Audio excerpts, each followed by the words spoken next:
Hola con todos, lo que vamos a presentar en este video es el informe número 2 de la práctica de química física, en el cual hemos sido 9 integrantes. Somos el grupo número 1 de la mesa número 2 y lo que les voy a decir son los objetivos de la práctica, ¿no? Que fueron determinar la entalpía de neutralización de un ácido mediante técnicas calorimétricas con el fin de explorar la correlación entre la energía involucrada en una reacción química y la cantidad de reactivo consumido. Y el segundo objetivo es aplicar la calorimetría para evaluar la entalpía de neutralización de un ácido, promoviendo el desarrollo de destrezas prácticas con la medición de cambios energéticos en sistemas químicos y su conexión con las constantes termodinámicas. La variación de entalpía se refiere a la cantidad de calor que se genera o se consume en una reacción o cualquier otro proceso a presión constante. La entalpía de neutralización es el cambio en la entalpía que ocurre cuando un equivalente gramo de un ácido se neutraliza completamente por un equivalente gramo de una base en una solución acuosa. La neutralización de ácidos y bases fuertes en una solución acuosa altamente diluida siempre tiene una entalpía constante de -13.7 kcal por mol. Este valor no varía con la composición específica del ácido fuerte o de la base fuerte involucrados, debido a que estos se disocian completamente sus iones. Cuando se neutraliza un ácido o una base débil con un ácido o una base fuerte, la entalpía será inferior a -13.7 kcal por mol. Esto se debe a que los ácidos o bases débiles no se disocian completamente en la solución y una porción de la energía se utiliza para completar su disolución en la solución. En las reacciones químicas se refiere a cómo la temperatura afecta la velocidad y el equilibrio de la reacción. En el contexto de las reacciones ácido-base, la temperatura puede influir en la velocidad de la reacción, en el equilibrio químico o la disociación de las ácidos-bases. Para la práctica fueron un vaso de guar llamado también termo, una probeta de 500 mililitros, ácido clorhídrico e hidróxido de sodio al 0.5 molar, una cocina eléctrica, un termómetro al 0.1 grados centígrados, una espátula de acero inoxidable, una fiola de 250 mililitros, un vaso de precipitados de 100 mililitros, agua destilada, una piseta, una propipeta de 3 vías, así como también una pipeta de 10 mililitros. Continuando con el procedimiento, como primer paso preparamos dos soluciones acuosas. La primera con 250 ml solución con 0,5 moles de ácido clorhídrico y la otra de 500 ml solución con 0,5 moles de hidróxido de sodio. Como segundo paso, añadimos los 200 ml de agua a temperatura ambiente. Esto lo apuntamos como nuestra primera temperatura, T1. Luego agregamos agua calentada hasta una temperatura de por lo menos 10 grados sobre la temperatura 1 y lo anotamos como nuestra temperatura 2. Y por último, en el vaso de Dewar mezclamos y verificamos la última temperatura, T3. Por otro lado, en el vaso de Dewar completamente seco, añadimos 200 ml de hidróxido de sodio y en una probeta 250 ml de ácido clorhídrico 0,5 moles. Como sexto paso, verificamos la temperatura de ambas soluciones y estas las apuntamos como la temperatura inicial. Por último, añadimos los 250 ml de ácido clorhídrico al vaso de Dewar y esto lo agitamos lentamente, por lo menos 5 minutos esperamos para poder apuntar la temperatura final. Cálculos. Como primer cálculo vamos a hallar la constante del calorímetro. Para ello es muy importante recordar que el calor ganado va a ser igual al calor cedido. Es por eso que nuestra fórmula va de la siguiente manera: constante calorimétrica más masa del agua multiplicado por la constante del agua, todo eso multiplicado por la temperatura 3 menos la temperatura 1. Esto lo vamos a igualar al negativo de la masa del agua por la constante del agua multiplicado por la temperatura 3 menos la temperatura 2. Aquí en este caso ya tenemos los datos y simplemente efectuamos unas pequeñas sumas, restas, multiplicaciones y nos saldría que la constante del calorímetro vendría a ser 40 calorías por grado Kelvin. Como segundo cálculo vamos a hallar el calor liberado de la reacción.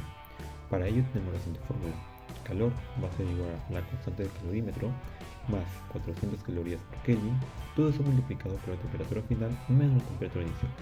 Como datos tenemos que la constante del calorímetro vendría a ser 40 calorías por Kelvin y la temperatura inicial 226,5 Kelvin y la temperatura final 229 Kelvin. dándonos como resultado menos 1100 calorías. ¿Por qué negativo? Porque se debería hacer una reacción exergónica, o sea que está liberando calor. Por último, en el tercer cálculo vamos a hallar la entalpía de neutralización del ácido. Para ello usamos la siguiente fórmula. La entalpía de neutralización va a ser igual a el calor de neutralización entre el número de moles. Como datos tenemos que el calor vendría a ser 1100 calorías y el número de moles 0,2 moles.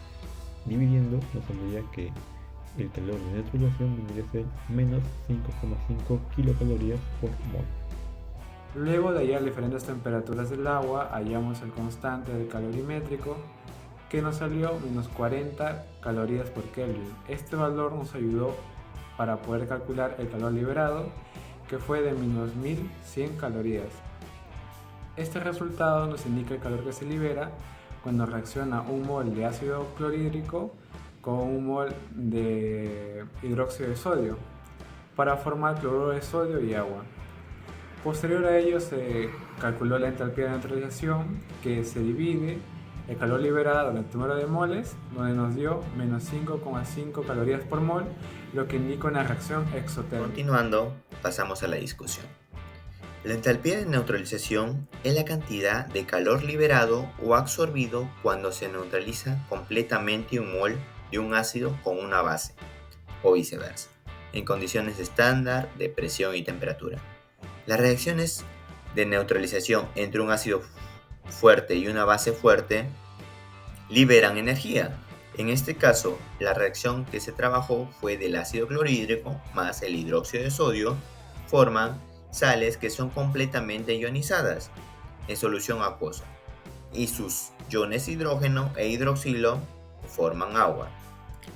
Las reacciones de ácido-base de neutralización son tanto exotérmicas o endotérmicas.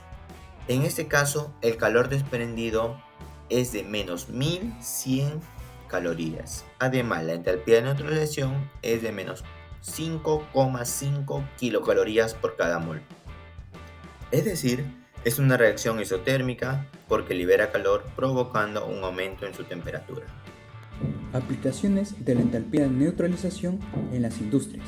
En primer lugar, en la industria farmacéutica. Por ejemplo, en la producción de fármacos o síntesis de medicamentos, la cual la neutralización se utiliza para ajustar el pH de las soluciones. Además de que este ayuda a garantizar la estabilidad de los compuestos activos, como la aspirina o el ácido acetil salicílico, que se le introduce bases para purificar los productos finales. Además, en el control de pH en formulaciones, la cual ayuda a mantener el pH óptimo de las soluciones intravenosas, inyecciones, lo que es crucial para la seguridad y eficacia del medicamento. Por otro lado, en la industria alimentaria, la entalpía de neutralización se ve involucrada en el procesamiento de alimentos, así como también en la conservación de los alimentos. El primero se utiliza para ajustar los niveles de pH de productos lácteos y de chocolate, a fin de mejorar su textura y su sabor. Por ejemplo, en la producción de chocolate se neutraliza el cacao para reducir su acidez. En cuanto a la conservación de los alimentos, se utiliza para alargar la vida útil de un producto alimenticio que tiene ciertos microorganismos. Por ejemplo, en biotecnología se emplean cultivos celulares que se adecúan para evaluar los niveles de pH adecuados que debe tener cada producto alimenticio antes de salir al mercado. Por último, en la industria química y mecánica, la entalpía de neutralización se involucra en el tratamiento de aguas residuales para quitar ciertos contaminantes antes de su vertido frente a campos de cultivos cerrados, además del control de procesos industriales, como lo es la galvanoplastía y el tratamiento de superficies metálicas. Finalmente concluimos que se determinó la entalpía de neutralización del ácido clorhídrico, que fue de 5,5 kilocalorías por mol, y se analizó la correlación entre la energía involucrada de una reacción química y la cantidad de reactivo consumido. Y asimismo se aplicó la calorimetría para evaluar la entalpía de neutralización del ácido clorhídrico, lo cual promovió el desarrollo de destrezas prácticas de los alumnos en la medición de los cambios energéticos en sistemas químicos y su conexión con las constantes termodinámicas, lo cual en esa práctica fue de 40 calorías sobre Kelvin. Muchas gracias.